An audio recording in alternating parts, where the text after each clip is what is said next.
जय हिंद फ्रेंड्स। आज हमारा नेक्स्ट लेक्चर है कॉम्प्लेक्स का, जो कि जितने भी कॉम्प्लेक्स नंबर हैं हमारे, ये हम एक वीडियो में पॉलिटेक्निक के लिए ख़त्म करने वाले हैं। ठीक है, तो सबसे पहले देखिए कॉम्प्लेक्स नंबर के बारे में डिस्कस करने जा रहे हैं हम। तो सबसे पहले हमको तो यही पता होना चाहिए कि व्हाट इज़ कॉम्प्लेक्स नंबर। सबसे पहले तो हमको पता होना चाहिए कॉम्प्लेक्स नंबर क्या है, फिर उसके बाद उसकी प्रॉपर्टीज़ और अदर थिंग्स पता करेंगे। ठीक है, इसे देखते हैं कॉम्प्लेक्स नंबर क्या होता है। देखिए नंबर तो हमारा रियल नंबर भी होता है, ठीक है, ऐसे बहुत सारे नंबर होते हैं, बट हम ज़्यादा डीपली नहीं जाएंगे, सीधे सीधे कॉम्प्लेक्स नंबर पे आते हैं। देखिए कॉम्प्लेक्स नंबर को जेड से डिनोट किया जाता है। Z is a complex number.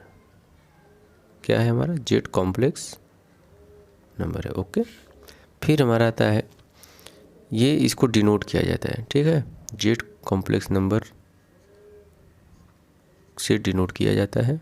और कॉम्प्लेक्स नंबर किस फॉर्म का होता है? Z is equal to A plus I B के फॉर्म का होता है। इसी को हम कह देते हैं कॉम्प्लेक्स नंबर है हमारा। ठीक है, अब देखिए हमने तो लिख दिया Z is equal to A plus I B. अब इसमें ए क्या है? ए देखिए ए क्या होता है? A is real. क्या है हमारा? A is real part of complex number है, real part of complex number. फिर हमारी बारी आती है, देखिए बी क्या है? बी जे imaginary part of complex number. B क्या है? इमेजिनरी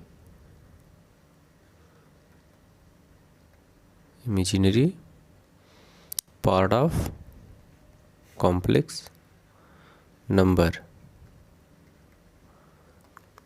ठीक, सबसे पहले तो हमने पता किया कॉम्प्लेक्स नंबर क्या होता है। तो हमने देखा कॉम्प्लेक्स नंबर जेड से डिनोट किया जाता है और Z equal to A plus I B के फॉर्म का होता है, तो उसी को कॉम्प्लेक्स नंबर कहते हैं। और उसमें आता है ए, तो ये क्या है? ये हमारा रियल पार्ट इसको बोलते हैं। और बी क्या है? इसको हम इमेजिनरी पार्ट बोलते हैं। ठीक है, अब देखिए एक और इसमें बच गया है आई। अब आई क्या होता है? चलिए आई के बारे में पढ़ते हैं। देखिए आई क्या होता है? अब ये हमारा था ना Z is equal to A plus I B. A हमको पता हो गया, बी हमको पता हो गया। अब हम पता करेंगे आई के बारे में। What is I? देखिए आई को पढ़ते हैं हम आई ओटा। क्या पढ़ते हैं? आई ओटा। इसको पढ़ते हैं हम आई ओटा। ठीक है, अब आई ओटा का मतलब क्या होता है? इसको हमको जब ये आई ओटा दिया किसने? एक आइलर नाम के साइंटिस्ट हैं जिन्होंने आई को रिप्रेजेंट किया है हम लोगों के सामने। ठीक है, अब आई की वैल्यू क्या होती है? देखिए आई इज इक्वल टू होता क्या है? √-1। ये हमारा हो गया आई इज इक्वल टू √-1। ठीक है, तो इतनी चीज़ हमने जानकारी इकट्ठा कर ली। ठीक है, तो फिर अब नेक्स्ट आता है हमारा, अब हम आई को जान गए क्या होता है, तो एक क्वेश्चन छोटा सा करते हैं। ठीक, थोड़ा एग्जाम्पल रहेगा तो आप लोगों को समझने में आसानी रहेगी। चलिए एक एग्जाम्पल हम लेते हैं, इसकी वैल्यू बताइए -5 √-5। देखिए आई यहीं से आया। अगर हम √4 लिख देते तो आप लोग लिख देते 2। ठीक है, अगर हम यहीं माइनस लगा देंगे तो आप लोग थोड़ा सा, ये रियल नंबर में नहीं आएगा। तो यहीं से इमेजिनरी की उत्पत्ति होती है, यहीं से आई का उत्पत्ति होती है। तो ठीक है, चलिए देखते हैं। अब आप लोग जान गए हैं कि आई बराबर क्या होता है? -1। ठीक, यही होता है आयोटा, आयोटा की वैल्यू। अब हम √-5 को क्या लिख सकते हैं? ऐसे लिख सकते हैं √ ये 5 को ऐसे ही लिख दें, कोई दिक्कत नहीं होनी चाहिए, और इसको -1 लिख दें। ठीक, यहाँ तक तो कोई प्रॉब्लम नहीं होनी चाहिए। अब क्या करेंगे? अब देखिए ये ऐसे लिख सकते हैं, ये 5 को ऐसे ही रहने दें, और क्या करें? ये है -1। अगर यहाँ से देखिए दोनों तरफ का स्क्वायर कर दें तो यहाँ से हो जाएगा आई स्क्वायर, और इधर क्या हो जाएगा? -1। तो -1 को हम क्या लिख सकते हैं? आई स्क्वायर। तो इंटू -1 को क्या लिख देंगे? आई स्क्वायर। ठीक, कोई दिक्कत नहीं है। फिर देखिए क्या करेंगे, तो जैसे ही हम इसका रूट हटाएंगे तो ये हो जाएगा √5। ठीक, और ये आई स्क्वायर की वैल्यू आई। ठीक, और जब रूट हटाते हैं तो प्लस माइनस आगे लगा देते हैं। तो हमारा फाइनल वैल्यू ये हो गया। ठीक, कोई दिक्कत नहीं होनी चाहिए। एक क्वेश्चन और हम करते हैं, चलिए -7 का निकालते हैं। तो -7 को क्या लिख सकते हैं, √-7। तो इसको लिख सकते हैं हम, क्या लिखेंगे हम, तो यहाँ से 7 को ऐसे लिख दिए इंटू -1। अब देखिए i बराबर हमारा क्या था, -1, दोनों का स्क्वायर कर देंगे तो i² = -1। फिर ऐसे ही देखिए, अब इसको क्या लिख देंगे, √7, i को -1 को क्या लिखेंगे, i²। तो जब करड़ी हटाएंगे तो ये √7 हो जाएगा और i² की वैल्यू i और प्लस माइनस। ठीक, यहाँ तक तो समझ में आ गया होगा। अब देखिए आप लोगों को क्वेश्चन आते हैं पॉलिटेक्निक में, किस तरह के क्वेश्चन आते हैं कि i पावर कुछ वैल्यू हमको निकालनी रहती है। ठीक है, अब टोटल डिस्कशन होगा i के बारे में। तो i आप लोग जान गए हैं, i एक बार फिर लिख रहे हैं, i = क्या होता है, √-1। अब हमको देखिए पढ़ना i की पावर। i की पावर क्या होता है कि कैसे, जैसे हम लिख दिए i पावर 105, 120, 500, इसकी वैल्यू कैसी निकलेगी। आप लोग जानते हैं शुरू से कि i = √-1 होता है। ठीक है, चलिए अब i² अगर हम निकालना चाहें तो यहाँ से दोनों कवर कर देंगे तो करड़ी हट जाएगी, क्या हो जाएगा, i² = -1। अब चलिए i की पावर 3 निकालें, i² इंटू i कर देंगे तो हो जाएगा i पावर 3। तो i² की वैल्यू -1 होती है और i इंटू i, तो क्या हो जाएगा, -i। कोई दिक्कत। चलिए अब i पावर 4 निकालते हैं, तो i पावर 3 इंटू i हो जाएगा ना, तो ये हो जाएगा -i पावर 3 की वैल्यू -i और ये इंटू i क्या हो जाएगा, i -i² अब i² की वैल्यू देखिए -1 होती है, तो i² की वैल्यू -1, ये -1 पहले से इंटू -1 क्या हो जाएगा, 1। ठीक, तो हो गया i4 की वैल्यू, i4 की वैल्यू 1। देखिए i की वैल्यू -√1, i² की वैल्यू -1 और ये हमारा हो गया = iq की वैल्यू -i पावर 4 की वैल्यू 1। ठीक, अब इसी तरह i पावर 5 निकालना है तो ऐसे ही i पावर 5 निकालेंगे, i पावर 6 निकालेंगे, i पावर 10 निकालेंगे। ठीक है, तो चलिए जब हाथ ही रख रहे हैं तो बड़े हाथ रखें। पॉलिटेक्निक का देखिए पेपर जल्दी होने वाला है, तो आप लोग कमर कस लीजिए, अब नए साल भी मना चुके हैं आप लोग। ठीक, तो पार्टी वार्टी ख़त्म, एग्ज़ाम पे फोकस हो जाइए। जैसे अब i पावर 4 तक तो निकालिए, इतना तक समझ में आ गया। अब देखिए अब बड़े बड़े अगर निकालने हो तो जैसे लिख लीजिए i पावर 32, i पावर 32 की वैल्यू क्या होगी, अगर हम इसको ऐसे लिख सकते हैं, i की पावर अगर हम 32 में 4 से भाग दे दें, ऐसे ही निकालिएगा 8 बार में ना, 8 चौका। ठीक, अगर हम इसको लिख दें i के पावर 4 × 8, कोई दिक्कत। और इसी को हम अगर ऐसे लिख दें i power 4 into i power 8, तो आधार समान है, नहीं सॉरी, ठीक है। तो इसको हम कैसे लिख सकते हैं, i power 4 into i power 4 की वैल्यू कितनी होती है, i पावर 4 वैल्यू 1 अभी निकाला आप लोगों ने, और ये 8, 1 पावर 8 = 1। ठीक, तो चलिए एक शॉर्टकट इसका मेथड बताते हैं। जैसे लिखा था ना हमारा i पावर 32 निकालना है, तो कुछ मत करिए, 4 से 32 में डिवाइड करिए, 8 बढ़ जाएगा, आ गया हमारा 0। अब ये है हमारे पास शेषफल है ना, ये शेष देखते हैं यहाँ से, शेषफल अगर 0 आ रहा है तो उसी आधार पे इसकी वैल्यू 1 हो जाएगी। ठीक, अब चलिए i पावर 33 का निकालते हैं। तो क्या करेंगे हम, 4 से पहले डिवाइड करेंगे, 33 में 32, शेषफल 1 शेष, ठीक। तो जैसे ही हमारा 1 शेष आएगा तो उसके बाद हम क्या करेंगे, हम इसको ऐसे लिख सकते हैं i के पावर 4 गुणे 8 + 1। ठीक। तो i पावर 32 की वैल्यू आप लोग अभी देखें क्या था, 1। ठीक। और ये i पावर भी 1 हो जाएगा। तो इसका मतलब ये सीधे सीधे हो जाएगा, ये i पावर 1 इसकी वैल्यू हो जाएगी i। ठीक है। अगर शेष 1 आया तो i लगाएंगे। अब ऐसे चलिए आगे बढ़ते हैं। शेष 2 अगर आ गया हमारा, i की पावर, चलिए बड़ा थोड़ा सा करते हैं, i पावर 105। अब क्या करेंगे, 105 को हम सीधे सीधे 4 से डिवीज़न करेंगे। 4 से डिवीज़न 105 में करेंगे तो 4 दूना 8 हो जाएगा, बचा हमारा 2, तो हो जाएगा 24। कितना आया हमारा शेषफल 1 आया। तो हम इसको ऐसे लिख सकते हैं कि i पावर 1, जो शेष आएगा वही लिख देंगे, i पावर 1 की वैल्यू i। फाइनली इसका आंसर हो गया i। ठीक है। अगर हम i पावर 106 निकालें तो क्या करेंगे, 4 से डिवाइड करेंगे 106 में, 2 बार 8,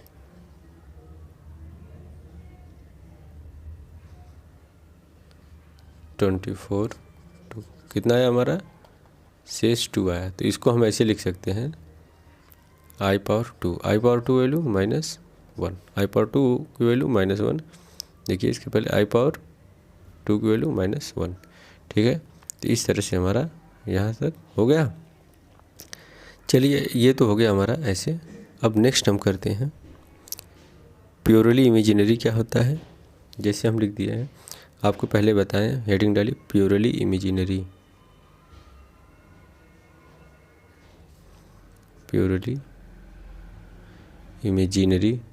प्योरली इमेजिनरी क्या होता है, आप लोगों को बताए हैं कि z = हमारा जो है a + ib, ये जो कॉम्प्लेक्स नंबर, ये हमारा कॉम्प्लेक्स नंबर है और ये हमारा रियल पार्ट होता है और ये हमारा इमेजिनरी पार्ट होता है।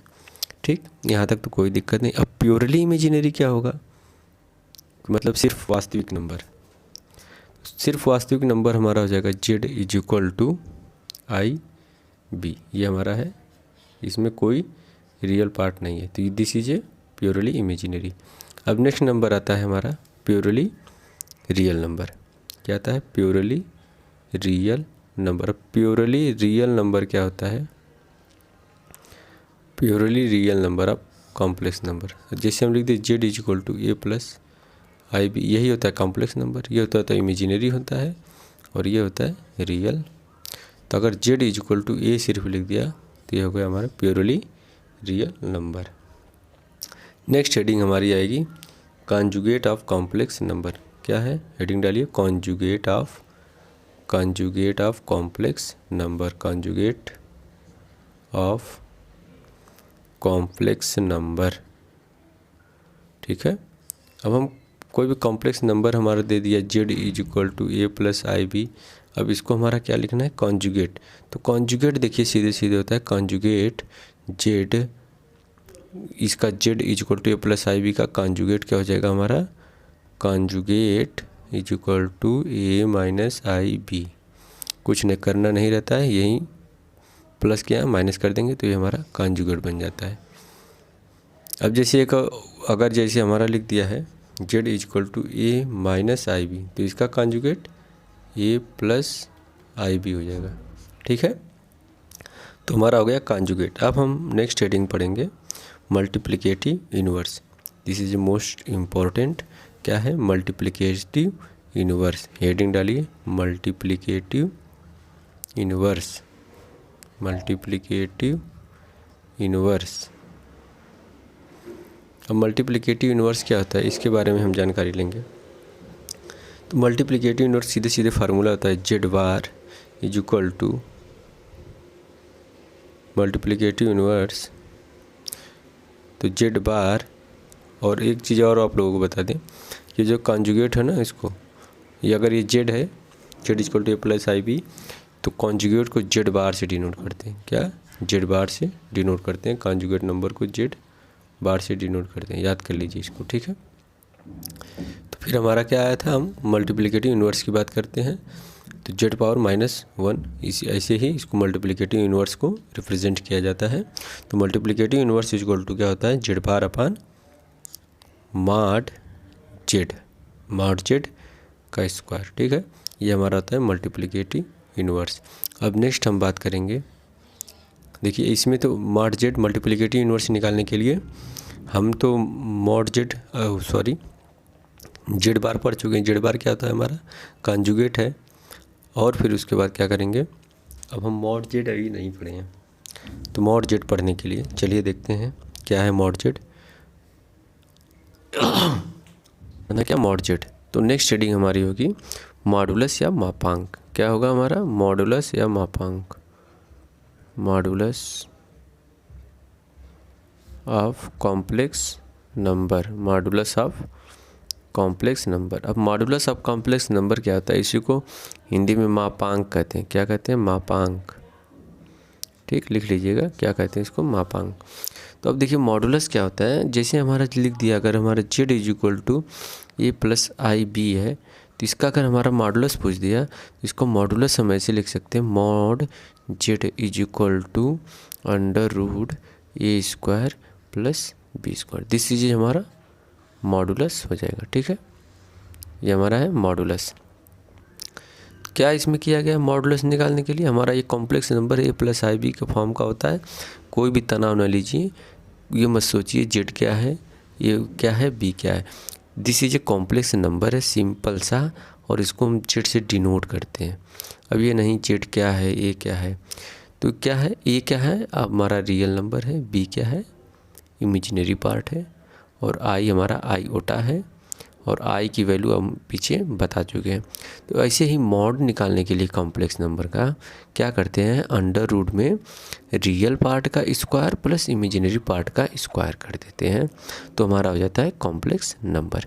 नेक्स्ट अगर हम एक दो एग्जांपल अगर कॉम्प्लेक्स नंबर का मॉडुलस का लें, तो जैसे अगर हम लिखते हैं Z is equal to 3 + 4i, अगर ये हमारा क्या है, कॉम्प्लेक्स नंबर है, ठीक, ये हमारा कॉम्प्लेक्स नंबर हो गया। यहाँ तक कोई तनाव न लीजिए।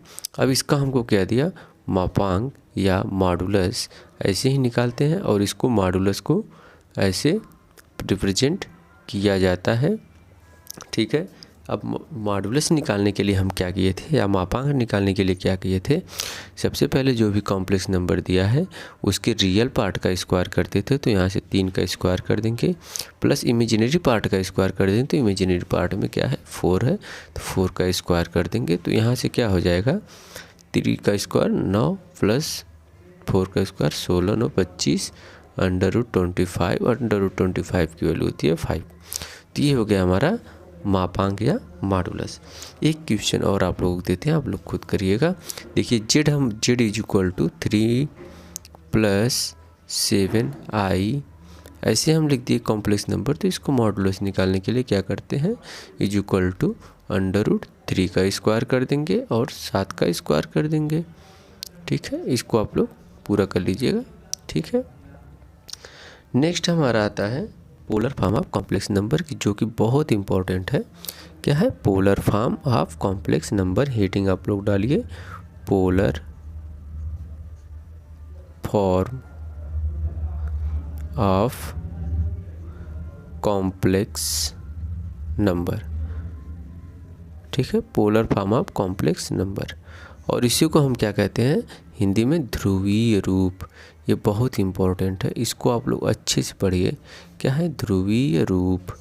ध्रुवीय रूप हिंदी में कहते हैं, और इंग्लिश में इसको पोलर फॉर्म कहते हैं, ठीक है। चलिए देखते हैं, जैसे आप लोगों को पहले हम बता चुके हैं, तो जेड इज इक्वल टू क्या होता है, a + ib, ये हमारा कॉम्प्लेक्स नंबर है, और कॉम्प्लेक्स नंबर का ही हम ध्रुवीय रूप निकालेंगे, ठीक है, या पोलर फॉर्म निकालेंगे।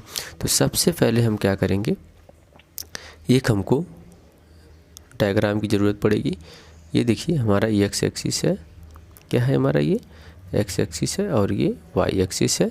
तो यहाँ से करना क्या है, एक डायग्राम हम बना देंगे सिंपल सा। तो डायग्राम में आप लोग जान रहे ये एक्स एक्सिस है, ये वाई एक्सिस है।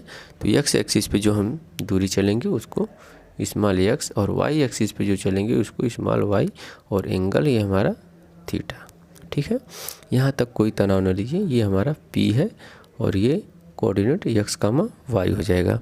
ठीक है, तो जैसा कि हम जान रहे हैं ये this is a complex number. अगर हम देखिए इस डायग्राम में अगर हम साइन थीटा निकालें और कॉस थीटा निकालें तो क्या हो जाएगा। अगर हम यहाँ से cos theta is equal to निकाल रहे हैं तो कॉस थीटा हमारा क्या हो जाएगा, एक्स अपान आर हो जाएगा ना। अब आर क्या है, दिस इज ए आर। ठीक, अब R is equal to triangle के प्रॉपर्टी से निकालेंगे तो आर इज इक्वल टू क्या हो जाएगा, R is equal to under root X square plus Y square हो जाएगा। ठीक है, तो हमने सबसे पहले कॉस थीटा निकाल लिया। तो यहाँ से अगर हम एक्स इज इक्वल टू निकालेंगे तो एक्स इज इक्वल टू क्या हो जाएगा हमारा, आर कॉस थीटा। इसको इक्वेशन नंबर 1 कर लेंगे। इसी तरह अगर हम साइन इसी डायग्राम में ले लें साइन, तो क्या हो जाएगा, साइन थीटा बराबर लंब बटा कट। तो लंब वाई अपान आर, तो यहाँ से हो जाएगा Y is equal to R sine theta. इसको हम इक्वेशन नंबर 2 बोल देंगे। ठीक है, अब हमारा देखिए क्या करते हैं, हमको यक्स और वाई की वैल्यू हम निकाल दिए हैं। ठीक है, यक्स और वाई की वैल्यू निकाल दिए हैं। तो यहाँ से फिर क्या होगा, सबसे पहले हमने क्या किया है, Z is equal to x plus I Y क्या माना है हम, ये एक कॉम्प्लेक्स नंबर है, this is a complex number. यहाँ पे देखिए यक्स क्या है, real part, Y imaginary part है। तो फिर हम डायग्राम बनाए तो डायग्राम में हम ऐसे लेंगे, यक्स एक्सिस पे जब दूरी चला जाएगा इसको यक्स, वाई एक्सिस पे जो चला जाएगा वाई, और ये हमारा कर्ड क्या हो जाएगा, कर्ड हमारा हो जाएगा, कर्ड हमारा क्या हो जाएगा यहाँ से, तो यहाँ से हमारा देखिए कर्ड क्या हो गया, आर इज इक्वल टू क्या हो जाएगा, under root X square plus Y square. ठीक है, तो ये यहाँ तक हम देखिए पहुँच गए। अब देखिए एक्स इज इक्वल टू भी हम निकाल लिए और वाई इज इक्वल टू भी निकाल लिए। अब क्या करेंगे, इसी को कॉम्प्लेक्स नंबर में रख देंगे, ये हमारा कॉम्प्लेक्स नंबर है। ठीक है, ध्रुवीय रूप निकालने के लिए सबसे पहले हमने क्या किया है, Z is equal to x plus I Y लिया है।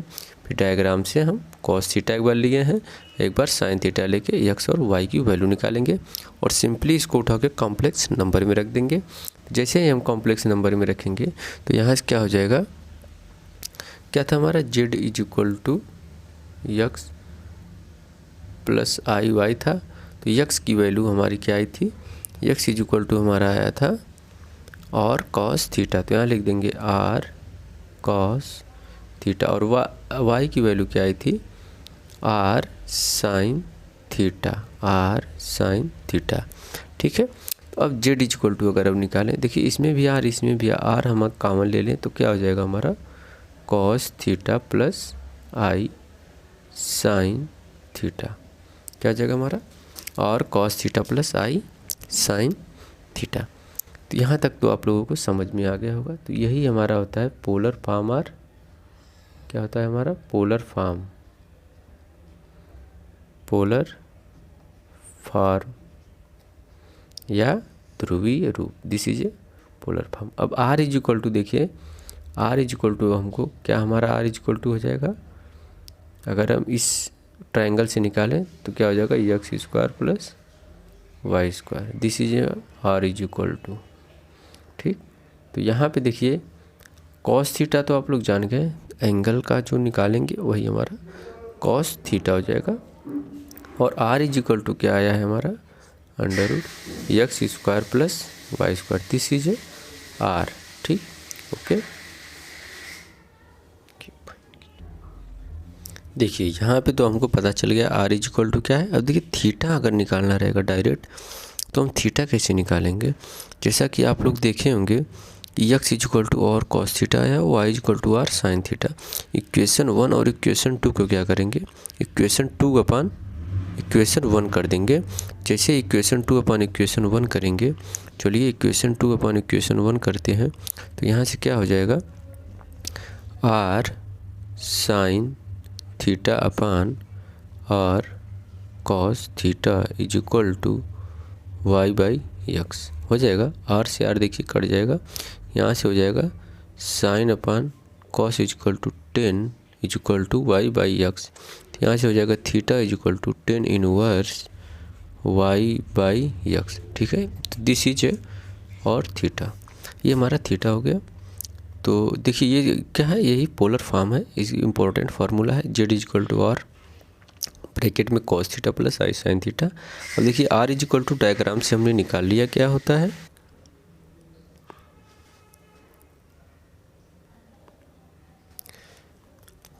तो देखिए हमको क्या पढ़ना है, polar form of complex number. ये हमारा बहुत इंपॉर्टेंट है, मोस्ट इम्पॉर्टेंट है, आप लोगों के पेपर में पूछा जाता है। ठीक है, तो सबसे पहले हम क्या करेंगे, Z is equal to x plus I Y एक कॉम्प्लेक्स नंबर ले लेंगे।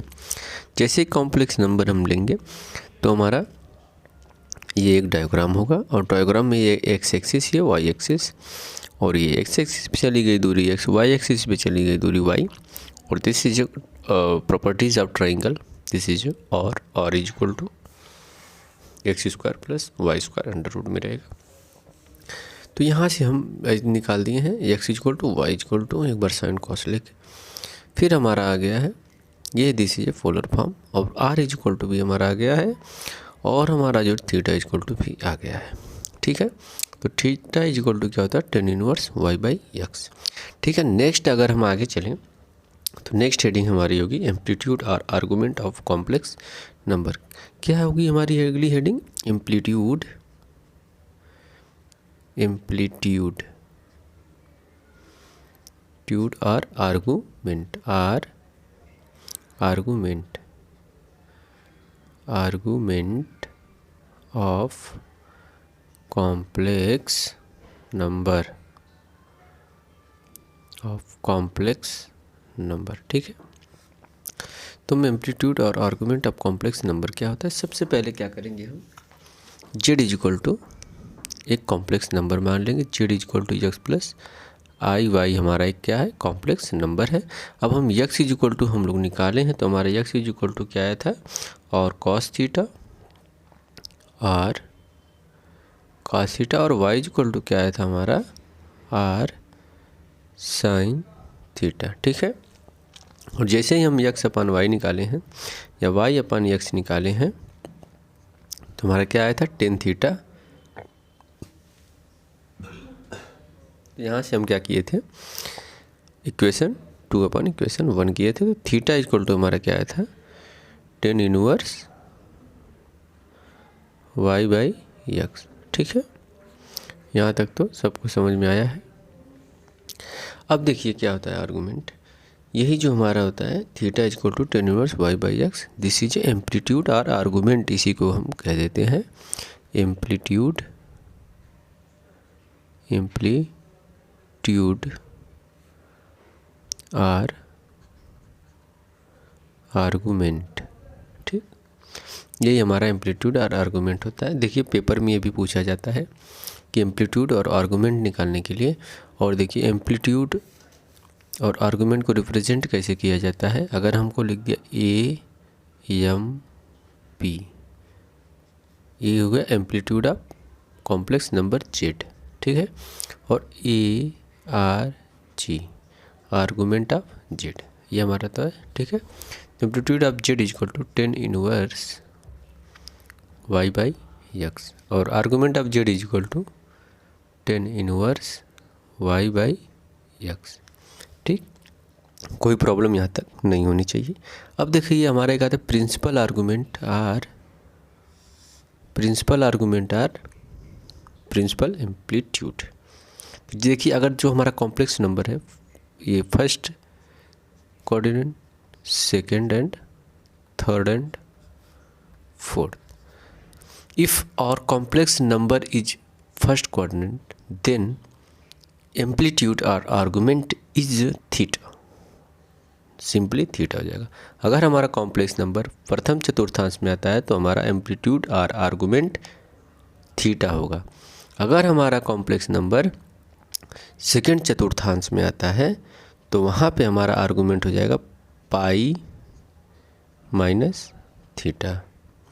अगर हमारा कॉम्प्लेक्स नंबर तीसरे चतुर्थांश में मिलता है तो वहाँ से होगा हमारा एम्पलीट्यूड और आर्गुमेंट थीटा माइनस पाई।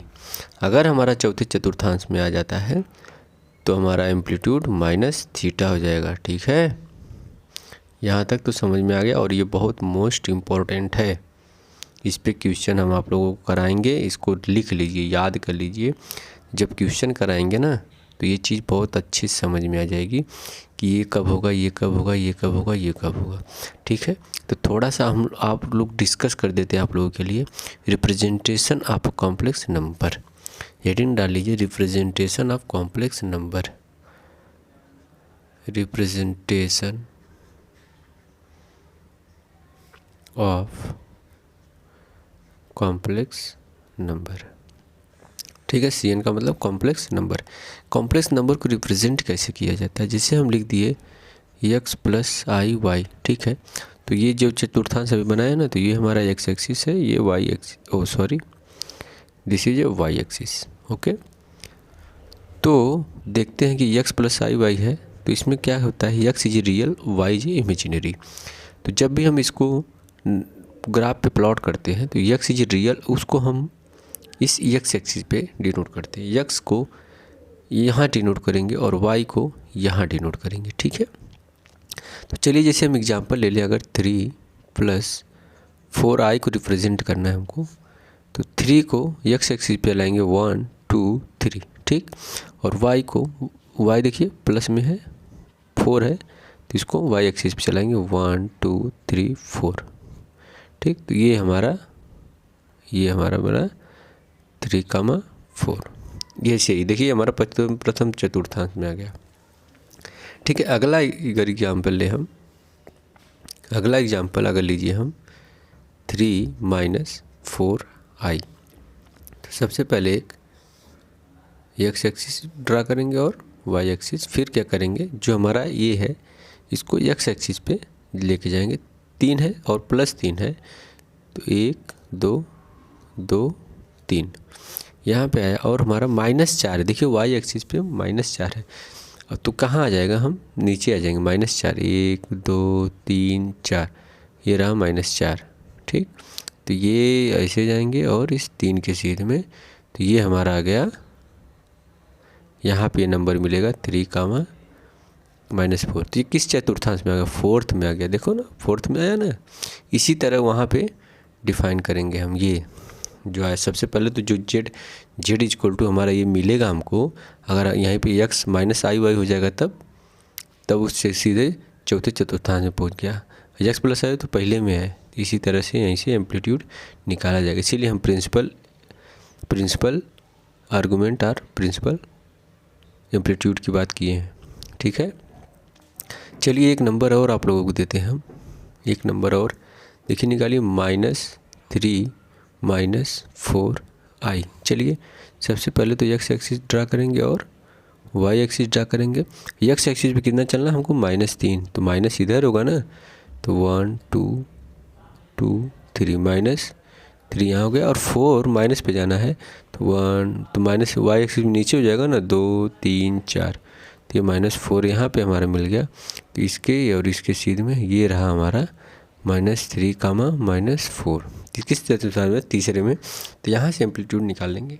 ठीक है, अब हम कुछ प्रॉपर्टीज़ की बात करेंगे। प्रॉपर्टीज़ ऑफ कॉम्प्लेक्स नंबर और प्रॉपर्टीज़ ऑफ मॉडुलस। मॉडुलस आप लोगों को हम बताए हैं, तो हेडिंग डालिए प्रॉपर्टीज़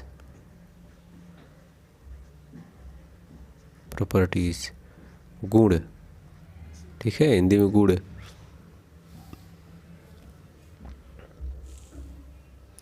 तो हमारा क्या हो जाएगा, सबसे पहले मॉडुलस आप लोग समझ गए हैं। z इक्वल टू अगर कोई नंबर है x प्लस आई वाई, तो मॉड z क्या होता है, √x² प्लस y²। ठीक है, अब देखिए हम सिंपली गुण की बात करेंगे, सब प्रॉपर्टीज़ पढ़ लेंगे। तो सबसे पहले हम मॉडुलस की प्रॉपर्टी पढ़ेंगे। मॉडुलस प्रॉपर्टी सबसे पहली वाली है, अगर हमको मॉडुलस में z1 प्लस z2 लिख के दे रहा है, तो ये equal to is equal to R less than is equal to हो जाएगा Z1 mod of Z1 plus modulus of Z2। देखिए अगर दो हमारा complex number Z1 plus Z2 पहले जोड़ के मॉड लेंगे, जो अगर पहले दोनों को एक Z1 है एक Z2 है, दोनों को जोड़ दें फिर उसका मॉडुलस लें, तो ये always is less than R is equal to पहले का मॉड ले लें और दूसरे का मॉड लेके दोनों को जोड़ें तो ये बराबर या छोटा हो जाएगा। ठीक, दूसरे नंबर पे हमारी प्रॉपर्टी आती है modulus of Z1 minus Z2 is always greater than R is equal to modulus of Z1 minus modulus of Z2। जैसे दो हमारा कॉम्प्लेक्स नंबर है, अगर हम उनको घटा के उनका मॉड लें तो ये greater than R is equal to हो जाएगा पहले का मॉड ले लें और दूसरे का मॉड लें और दोनों को घटा दें। ठीक है, तो ये वाला ऑलवेज हमारा greater than R is equal to होगा। तीसरे नंबर पे हमारी प्रॉपर्टी आती है, अगर हम जैसे कोई Z1 है, कोई पहला कॉम्प्लेक्स नंबर और एक और कॉम्प्लेक्स नंबर Z2 है, इनका मल्टीप्लिकेशन करके मॉड लें इज इक्वल टू क्या हो जाता है mod of Z1 into modulus of Z2। कोई फ़र्क नहीं पड़ता, दोनों बराबर रहते हैं। एक और हमारी प्रॉपर्टी होती है प्रॉपर्टी नंबर 4। प्रॉपर्टी नंबर 4 ये कहता है कि अगर Z1 अपान Z2 है और इसका हम मॉडुलस ले लें या ये तो इक्वल टू हो जाएगा mod of Z1 upon mod of Z2 के, इसमें कोई अंतर नहीं आएगा। ठीक है, नेक्स्ट हमारी टॉपिक होगी प्रॉपर्टी है। देखिए प्रॉपर्टीज ऑफ एम्पलीट्यूड। एम्पलीट्यूड और आर्गुमेंट की प्रॉपर्टीज दो होती हैं, जिसमें से पहली वाली अगर हम डिस्कस करें तो पहली वाली होगी अगर आर्गुमेंट ऑफ ARG से आर्गुमेंट को दिखाते हैं, उसके पहले हम आप लोग बता दें अगर argument of Z1 into Z2 dot dot Zn है तो हम इसको ऐसे भी लिख सकते हैं इज इक्वल टू क्या लिख सकते हैं argument of Z1 plus argument of Z2 plus dot dot argument of Zn। मतलब सबको हम अलग अलग करके लिख सकते हैं, कोई अंतर नहीं आएगा। ठीक है, यहाँ तक तो समझ में आ गया। और दूसरी प्रॉपर्टी है हमारी सेकेंड प्रॉपर्टी आर्गुमेंट की हमारी हो जाएगी कि अगर आर्गुमेंट ऑफ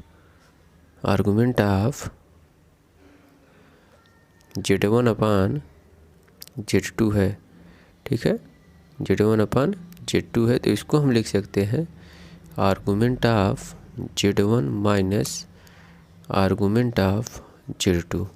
जैसे अगर आर्गुमेंट निकालने के लिए अगर तो इसका सिंप्लीफिकेशन हम करें या ऐसे एक बारी बारी निकाल के घटा दें तो वहाँ से भी हो जाएगा, यहाँ तक कोई दिक्कत नहीं होनी चाहिए। ठीक है, अब नेक्स्ट टॉपिक हम पढ़ेंगे।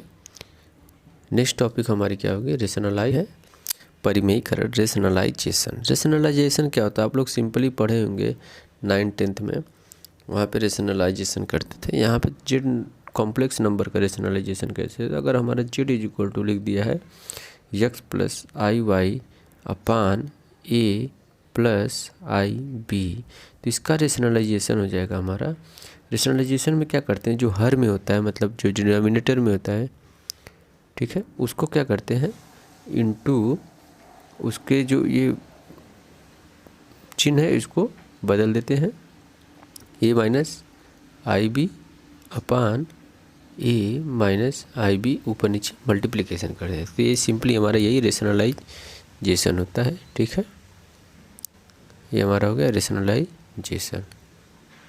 ठीक, चलिए एक एग्जांपल जैसे हम अगर ले लें एग्जांपल कि हमको इसका रेशनलाइजेशन करना है। अगर लिख दिया हम 3 माइनस 4 ये हमारा एक कॉम्प्लेक्स नंबर हो गया। और नेक्स्ट कॉम्प्लेक्स नंबर हम ले लें 5 प्लस 4i, तो इसका रेशनलाइजेशन करने के लिए सिंपली क्या है जो हर है उसका चिन्ह बदल के मल्टीप्लिकेशन कर देते हैं। ठीक है, तो क्या हो जाएगा 5 माइनस 4i अपान 5 माइनस 4i। ठीक, सिंपली रेशनलाइजेशन हो गया और सिंपली मल्टीप्लिकेशन कर लीजिए तो ये हमारा फाइनली रेशनलाइजेशन। चलिए इसको पूरा कर लेते हैं तो क्या हो जाएगा मल्टीप्लिकेशन बारी बारी करिए 5 3 15 माइनस 4 3 12i, फिर माइनस 20 आई, ये सिंपली वैसे ही गुणा होगा, प्लस 4 चौका 16 आई स्क्वायर, ठीक।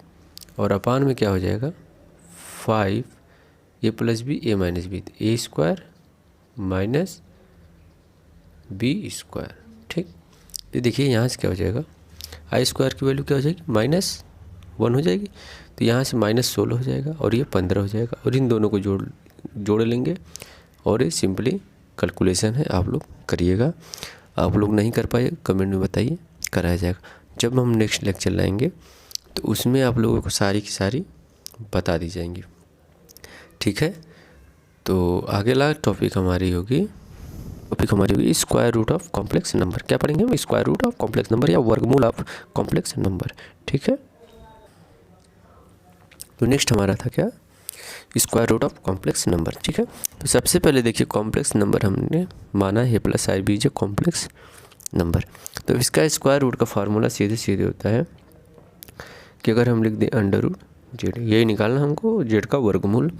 तो जेड का वर्गमूल क्या होता है, फार्मूला लिख लीजिए, प्लस माइनस ब्रैकेट में क्या रहेगा, mod Z plus A upon 2, और ये पूरा अंडर रूट में रहेगा, ठीक।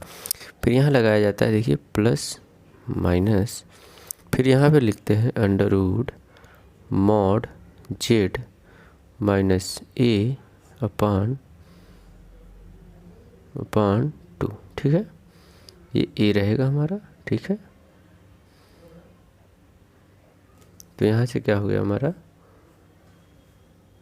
देखिए अंडर रूट जेड क्या हो जाएगा, ब्रैकेट लगा देंगे, plus minus under root mod Z plus A upon 2 plus minus under root mod Z A -1 upon 2, ठीक है। तो देखिए ये वाला प्लस और माइनस कब हमारा डिपेंड करता है, बी पे डिपेंड करता है। देखिए ये वाला इसके अंदर का प्लस कब लगाएंगे, प्लस कब लेंगे, जब बीज पॉजिटिव, क्या हो जाएगा बीज पॉजिटिव, ये वाला देखिए हमेशा रहेगा प्लस माइनस, ठीक है। इसकी डिस्कस हम कर रहे हैं। और निगेटिव कब लेंगे, जब बीज निगेटिव, ठीक है। जब न्यूमेरिकल आप लोगों को कराया जाएगा, क्वेश्चन आंसर कराया जाएगा, तो इसके बारे में पूरी डिटेल से बता दी जाएगी, ठीक है। तो ये हमारा रहा पूरा कॉम्प्लेक्स नंबर, जहाँ से क्वेश्चन उठाते हैं वहाँ से सब कॉम्प्लेक्स नंबर हम आपको बता दिए। अब कुछ इसमें करना है नहीं, अब सिर्फ इसका एक बार रिवीजन चलिए करा देते हैं। उसके बाद अगला लेक्चर जो हम आज या कल में ला देंगे, उसमें हम आप लोगों को सारे इस कॉम्प्लेक्स नंबर का सारे क्वेश्चन करवा देंगे, ठीक है। तो चलिए एक बार चलते हैं, पहले हम कॉम्प्लेक्स नंबर शुरू करने से पहले सबसे पहले हम जानेंगे कॉम्प्लेक्स नंबर क्या होता है। तो कॉम्प्लेक्स नंबर जेड से डिनोट किया जाता है, ठीक। और जेड इक्वल टू क्या होता है, प्लस आई बी, ए जी क्या हमारा रियल है, बी इमेजिनरी, ठीक है। आप लोग बता चुके हैं, एक बार थोड़ा सा रिवीजन सोच के कराते हैं तो सारे दिमाग में आ जाएंगे, ठीक है। तो नेक्स्ट हमारा देखिए ये क्या था, हमारा रियल पार्ट था, बी इमेजिनरी पार्ट था। अब आई की बात करेंगे, आई को हम पढ़ते हैं टोटल आई ओटा, और फिर आई इक्वल टू होता क्या है, अंडर रूट -1, ठीक है। अब देखिए जैसे हम इसको वैल्यू निकालनी है अंडर रूट -5 की, तो इसको हम लिख सकते हैं 5 × -1। अब -1 क्या होता था, आप लोग अंडर रूट -1 जानते हैं, इसको हम आई स्क्वायर लिख सकते हैं, आई स्क्वायर ऐसे यहाँ से हो गया, ठीक है। नेक्स्ट चलेंगे, ये एग्जाम्पल एक और करवा दे करिएगा। अब देखिए हम आई की पावर की बात डिस्कस कर रहे हैं। अगर I equal to -1 under root में है तो आई स्क्वायर दोनों को स्क्वायर कर देंगे, आई की पावर 3 कितना हो जाएगा, -आई पावर 4 इक्वल टू 1, ठीक है। अब आई पावर 32 ऐसे ही निकालेंगे, भाग दे के सिंपली ये सब आपको करा देंगे। फिर चलिए अब प्योरली इमेजिनरी की बात करते हैं। अगर Z equal to I B है तो हमारा प्योरली इमेजिनरी नंबर है, ठीक है। और प्योरली रियल होता है, जिसमें इमेजिनरी पार्ट ना हो तो प्योरली रियल नंबर हो जाएगा। अब एक कॉन्जुगेट की बात अगर हम करें, conjugate z equal to A plus I b हमने एक कॉम्प्लेक्स नंबर माना है, तो कॉन्जुगेट जेड बार से उसको डिनोट करते हैं, और ये जो चिन्ह है इसको हम बदल के लिख देते हैं, ठीक है। तो जैसे ए प्लस आई बी का हो जाएगा ए माइनस आई बी, ठीक है। नेक्स्ट हम चलते हैं मल्टीप्लिकेटिव इन्वर्स, ये भी एग्जाम में पूछा जाता है। तो मल्टीप्लिकेटिव इन्वर्स क्या होता है, z inverse is equal to conjugate of z upon mod of z square, ठीक है। मॉडुलस ऑफ कॉम्प्लेक्स नंबर क्या होता है, Z equal to A plus I b, कोई कॉम्प्लेक्स नंबर है, तो जेड इज इक्वल टू वहाँ से निकालने के लिए A square plus under root V square कर देते हैं। This is a modulus of complex number. ठीक है, तो नेक्स्ट हमारा आता है, जैसे एक एग्जांपल हमने यहाँ पे ले लिया था, इसका मॉडुलस निकालना था तो क्या करते थे, रियल पार्ट का स्क्वायर प्लस इमेजिनरी पार्ट का स्क्वायर करके वहाँ से निकाला जा सकता था। ठीक है, ये क्वेश्चन आप लोग खुद करिएगा। नेक्स्ट आता है, देखिए polar form of complex number, this is most important और एक बार बार एग्जाम में आता है। तो यहाँ से क्या आता है, एक हम complex number z is equal to x plus I y अगर ले लें, और देखिए cos theta is equal to क्या हो गया हमारा, एक डायग्राम से एक्स अपन आर है, तो एक्स और वाई की वैल्यू निकाल लिए और यहाँ से क्या कर दिए, आर इज इक्वल टू ये डायग्राम से निकाल दिए। ठीक है, फिर देखिए क्या आता है, दोनों को रख दिए हैं इक्वेशन में, तो z is equal to r cos theta plus I sine theta हो गया, इसी को पोलर फॉर्म करते हैं। ठीक, अब यहाँ से हम टेन थीटा निकाले हैं, टेन थीटा निकालने के बाद क्या किया गया है, तो यही हमारा क्या होता है, एम्पलीट्यूड और आर्गूमेंट, वो हम आप लोग। अब प्रिंसिपल आर्गूमेंट क्या होता है, ये डिपेंड करता है कि हमारा कॉम्प्लेक्स नंबर किस चतुर्थांश में है या किस क्वाड्रेंट में है। तो यहाँ से अगर पहले में तो थीटा, दूसरे में तो पाई माइनस थीटा, तीसरे में तो थीटा माइनस पाई, चौथे में तो माइनस थीटा, इसको याद कर लीजिएगा। ठीक है, नेक्स्ट हमारी टॉपिक होती है रिप्रेजेंटेशन ऑफ कॉम्प्लेक्स नंबर, ये आप लोग बता दिए हैं, बात समझिएगा करिएगा। ठीक है, नेक्स्ट प्रॉपर्टीज़ भी आप लोगों को अभी बताए हैं, प्रॉपर्टी याद कर लीजिएगा, लिख लीजिएगा, सबका स्क्रीनशॉट ले लीजिए, या जैसे भी आप लोगों को नोट डाउन करना तो नोट डाउन करिए। हम तो सबसे अच्छा तरीका है कि आप लोग नोट डाउन करिए। ठीक है, और प्रॉपर्टीज़ के बाद आता है हमारा प्रॉपर्टी ऑफ एम्पलीट्यूड। एम्पलीट्यूड अगर आर्गूमेंट Z1 Z2 निकालना है तो argument of Z1 minus argument of Z2 कर देंगे, और मल्टीप्लिकेशन में है तो इसको जोड़ देंगे, और डिवीजन में है तो इसको माइनस कर देंगे। यही इसका बताने का तात्पर्य था। अब देखिए परिमेयीकरण क्या होता है, जो नीचे का होता है उसी को चिन्ह बदल के मल्टीप्लिकेशन कर देते हैं ऊपर नीचे। ठीक है, फिर अगला नेक्स्ट आता है हमारा square root, this is most important. यहाँ से क्वेश्चन आप लोगों को पॉलिटेक्निक सेमेस्टर्स में उठाए जाते हैं, तो यहाँ से आप लोग जरूर करिएगा। ठीक है, और फार्मूला ये याद कर लीजिएगा, या कहीं चिपका लीजिए दीवार पे, याद कर लीजिए, जैसे भी हो याद कर लीजिए, या दीवार पे चिपकाइए या लिख के याद करिए, जैसे भी याद करना हो याद करिए। और इसमें सबको आप सब कुछ डिफाइन है, मार्जिन आप लोग जानते हैं। ठीक, और ये वाला प्लस और ये वाला माइनस कब लगेगा, प्लस कब रहेगा जब बीज पॉजिटिव होगा, और निगेटिव यहाँ पे कब लगेगा, बीज निगेटिव, इसमें से एक ही चिन्ह लगेगा। और ये वाला तो देखिए स्क्वायर रूट जब करते हैं तो प्लस माइनस में आता ही है। ठीक है, तो यहाँ से प्लस कब लगाएंगे और माइनस कब लगाएंगे, ये बी पे डिपेंड करेगा। ठीक है, तो ये हमारा रहा पूरा आज का कॉम्प्लेक्स का लेक्चर। ठीक है, नेक्स्ट लेक्चर में हम आप लोगों को करवा देंगे इसके पूरे सोल्यूशन आंसर, एक ही वीडियो में पूरा ख़त्म करवा देंगे। Okay, thank you.